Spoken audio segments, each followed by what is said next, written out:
Good evening. Ms. Hastings teaches Latin in the Department of Foreign Languages at New Mexico State University and has been an artist in the schools for the National Endowment for the Arts since 1975. She received a master's degree in classical Greek from the University of Nebraska-Lincoln in 1985 and a master's in creative writing from New Mexico State University in 1987. Her work has appeared in Prairie Schooner, Commonwealth, Poets On, Plain Songs, and several anthologies. Nancy.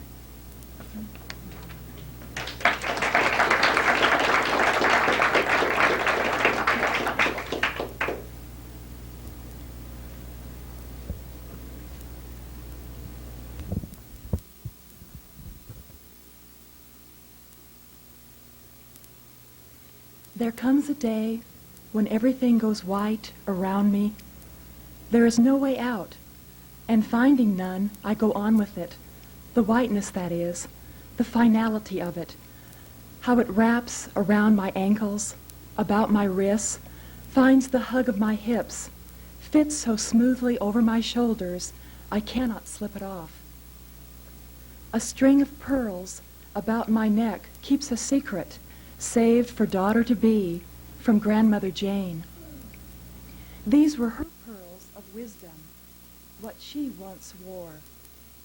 That was 3 men, loves, marriages ago, widowed 3 times.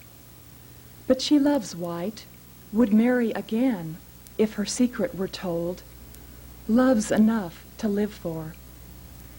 Into the whiteness there comes a man, my own father, waltzing with me up and down the aisle, a kind of rocking he leads me through, the way a good Greek might give away the finest golden chains laced about his daughter's neck, 100 at once, one for each child of a child. It is his way of letting go, letting gold and perfect peace be with you. He is the one who holds my fear, the trembling turn of events, my damp hands. At the place where lives cross before a cross, he presents me to another man, leaves me altogether alone. In the presence of God, a promised man, priest king, pledging his best to uphold us, escort us to what may be. See how he ties the knot about us with his robe. Oh, to be woman handed down one generation to the next, smiling at how easily we come to rest at the side of another, not minding the stays, the handhold slipped about my waist, the murmuring reassurance such love requires. We look away with love, till death do us part. The ring so small, it only fits my little finger. No one notices. The stained glass windows drink in the light in a kind of toast. Now the evening's gone, gold and royal and wine dark, just outside, to the left and west of this forever day. I'd like to thank everybody for coming tonight, and thank you to James for your fine introduction. It's a pleasure to be back here. The place that I've come to call home and my new landscape is that of Las Cruces, New Mexico. And the mountains we have there are called the Organs. They're the newest part of the Rockies. The first day of forever. Today might as well be the first day of forever. That's how it feels. Chilies are roasting in the valley, cotton's falling out, it's so full, and fish can't wait to be caught. One might as well resign for any reason. Let the sun sow the rows of carrots. Some other lifetime we'll worry over such things as rainfall and winter. Leave those for another land. Forever starts just this side of the Organs, climbs almost to White Sands, runs around the world, past your street. And where east meets west, where the kids digging down to China meet shovels and buckets coming up from down below, then we'll have the longest stretch of peace in human history.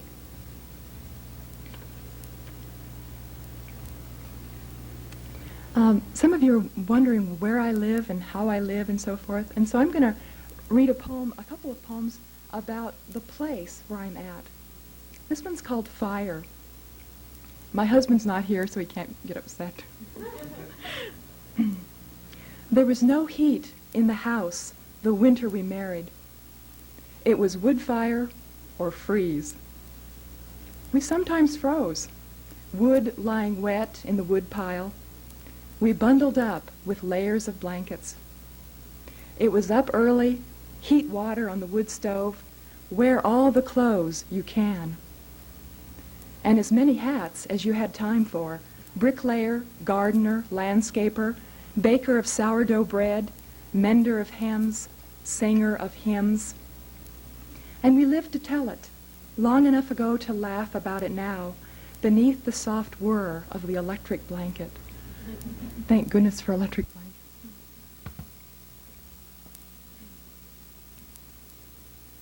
About 10 miles from my house, there's an experiment going on the USDA land, and they've brought in camels, and so this will honor those camels. Return to the Jornada. Today the sky is throwing away its finest stars. See how they fall in the coming of the Magi camels. 8 of the best, bred from a feral herd in Australia, brought by boat to the edge of a desert. They graze by Angora goats, Spanish lambs, keeping coyotes away. Sage, snakeweed, yarrow. The camels munch mesquite, what the lambs won't chew. It's a kind of song, the way they walk, lanky, all legs, and tail in a solemn sway. It tells us they've been here before. The stars let on as much. They've walked 2,000 miles and deaths and years to be here.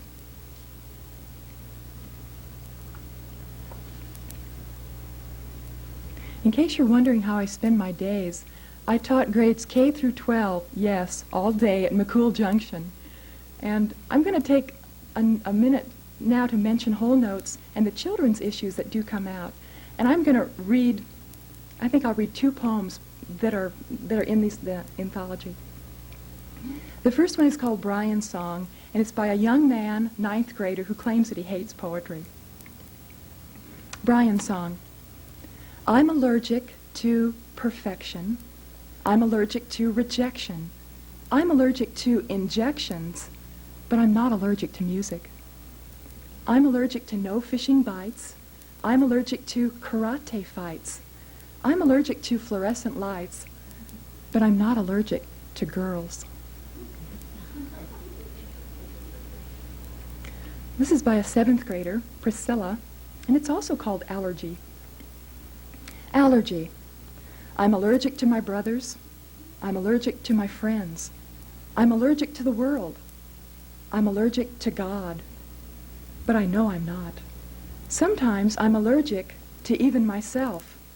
I'm allergic to, well, never mind. Let's just say it's lonely.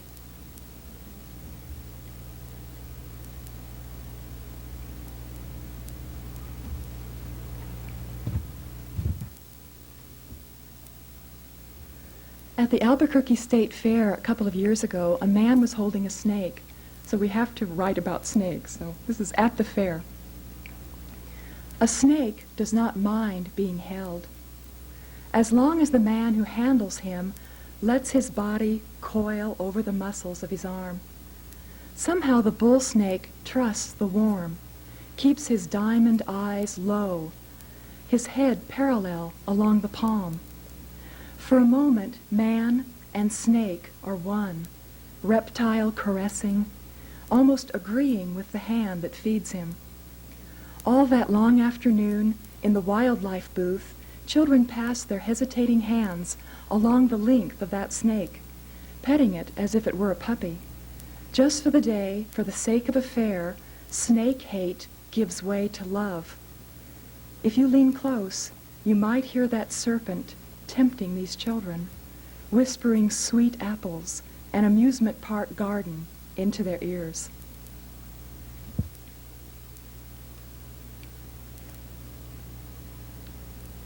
A woman at her wheel. A woman takes her spinning wheel down by the creek in the evening to spin the last light away, weaving light sunstruck from the water like silver thread turned with the wool. Tonight she spins the straw of ordinary things into gold. Her fingers find the ancient magic of making parts into a whole, the simple lamb's wool turned resplendent, touched and tamed, exquisite as silk, a silk once twirled around a moth that pressed its wings against a curved wall, breathing its moth breath into the silk. And how can this be? Is there more a halo around her hands than upon this woman's hair?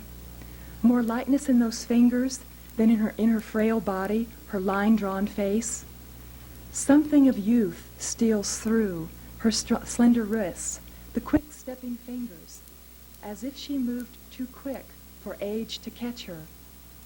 Spinning years away, making her own gold keeping of this day. Light gone silver down the stream, light gone silver down her hair that falls down to her waist.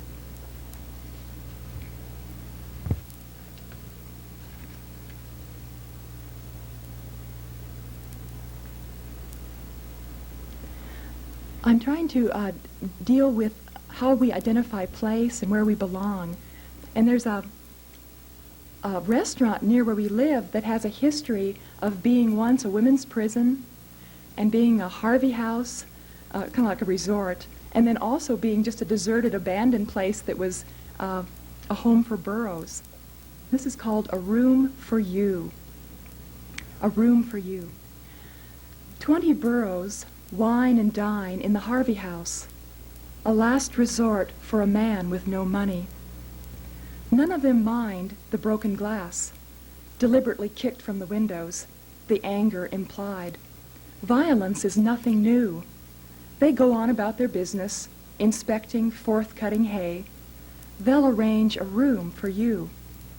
Once it was tourists, then inmates, this time snowbirds, swifts, a handful of sparrows, righteous mice. They're all relatively related. They've the same name. Make yourself at home. Don't mind barbed wire curling like a vine around a castle. Check in with the burro at the front desk, the one licking salt from wood where all those hands reached for keys, polished it with their wrists. Perhaps it tastes of travel, a fragrance of change. There'll be room for you by the fire. Bring your own wood. Plenty of coal to go around. Stars permitted as guests. You're the first in years. Enjoy breakfast in bed, the clean leaves turned down for you. Sleep, stay, dream as long as you like. There's no guard on duty. He's off early, paroled forever.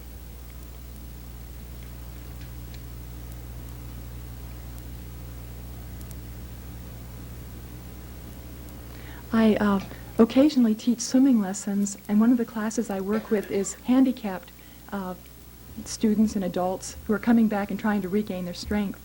So this one is about swimming lessons and about water class. Water class. In sickness and in health, how much harder the love when it's displaced on someone weak, who can only draw in the next cautious breath and wait. Surely the spirit in the medicine will work. The doctor told this woman to swim, wade, walk in the water, at least come to class. So she comes and waits. Each morning she sits on the side and waits for someone to tell her what she must do. And she does. Slow, hurting, wherever it is, hip or rib or wrist or her bruised heart. It is the best she can do to breathe and nod and be here.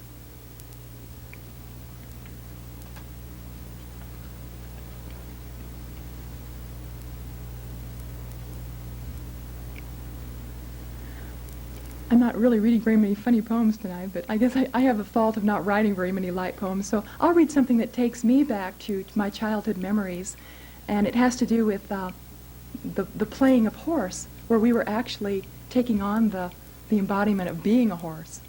So this is how it works out. Known only to children. When every afternoon was game and the work known only to children of making play, how hard we worked at being horses. Our tails were lengths of chains, chosen simply because we loved the weight and sway of all that metal importance about our waists. Surely a wild stallion, worth his salt and barn boards, would want it that way, for us to be real and wild and wide-eyed, even as we pranced in for dinner. 100 times a summer day, we shook the length of our bodies back and forth just to make those chains sway, as if truly impatient with a horsefly, loving every stick horse we ever saddled, hobbled, kicked in the ribs, whipped into a gallop, every broken-off broomstick that quickly became a palomino or Shetland pony, or most always another black beauty. With that we'd be off, cantering down the irrigating road, beyond the sound of dinner dishes being done, leaving the Saturday cleaning in the dust. Long we'd be gone until almost dark, until the mosquitoes herded us home.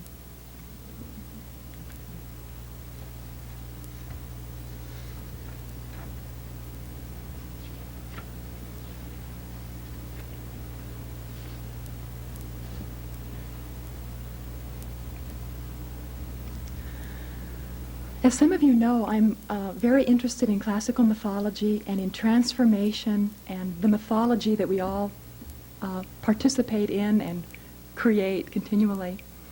And the next poem is a mythological piece, and it goes on and on and on. And so I apologize for the length of it. It's about 10 pages long. No, it's only 5 pages long.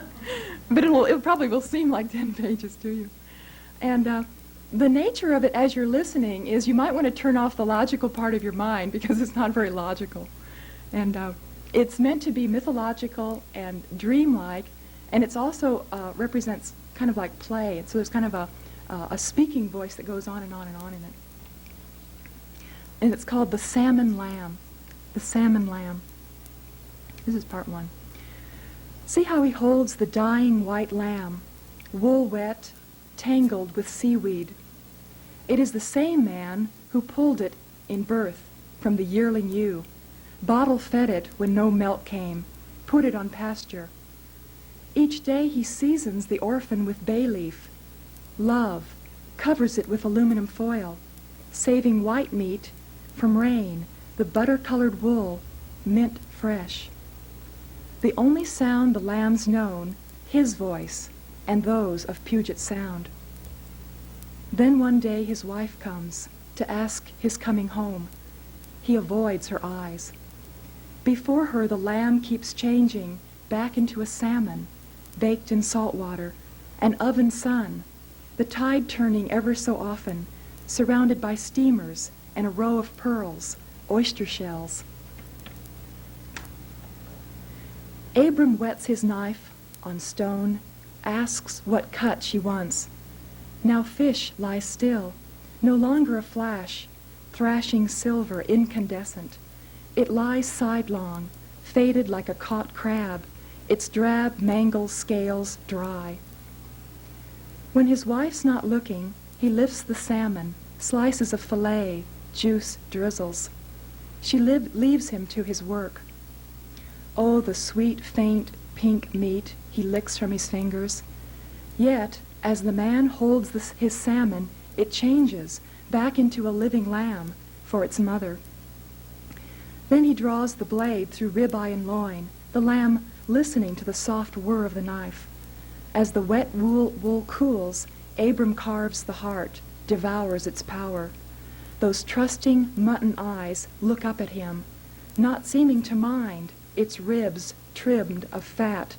For Abram loves the secret ingredient, a kind of oregano or clove of garlic pressed into the leg of lamb, flavoring each fiber. And this is the truth he must tell. I've only loved this lamb, groomed it for death, never kept back the truth. You're the one who can't accept death. My lamb's conditioned to die. Every day I let it there, had it climb in, rehearse, and I grew to love it, as it loved me. It knew I meant no harm. Then it was August. Summer receded like a minus tide. The feast of the Greeks drew near. Months earlier, this suffix was spoken for. The priest asked for a lamb. I knew I could not kill it. How could I silence those eyes, even for a priest, or a king, or another man's money, or for love of a loving God? God let me be.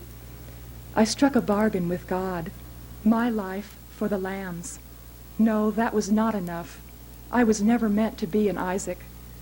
What was needed was meat, not a miracle. I crossed my heart and hoped to die upon my promise. I'd let my lamb live if it would lend its meat to me. It might not die. Oh, I know it's absurd. But love makes exceptions. I believed, and the lamb in me.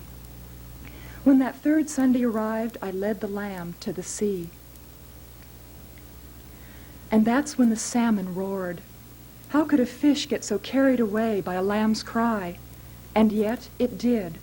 The salmon dove forth from water, swam circles about us, nudged the knife away. Into the white, hot rock kiln it dove, perhaps not knowing the heat, the glow of the coals. But in that leap was too much for my lamb. Afraid for the salmon, it followed the fish into fire. In that moment, it chose the one it wanted to die with. It was all I could do not to jump in, too, and try to save them both. But too late. I was caught in chest-deep current, the tide running out, a rip-tide sucking me under. I swam and swam to save them, but not far enough. The oven fired up, its fatal blaze. Salt in my eye, I only saw my lamb dance, one foot to another, beside the maddened salmon. And that strange singing a salmon makes when it dies. Even those fish most silent find words or signs for it. Each creature has its own cry and understands the death cry of every other living thing. Each watched the other die, now steam and spirit, animal love burning off like fog. Dying takes light and life away. Death requires light. I cried. To lose so much in a single elemental moment. And as the meat grew done, I could see them dancing. All the steaming creatures come to the edge of the sea, swirling up to see deer and sea otter, eagle, osprey, wondering what to do, all caught in that dance, each joining in the death cry. And the calm that followed far out across the water, I'll never forget. A few trailing ashes, the sky took them in. Here, I offer you my life's work. Take, eat. Never will you taste a morsel so sweet as this living salmon lamb that kneels before you. Thank you.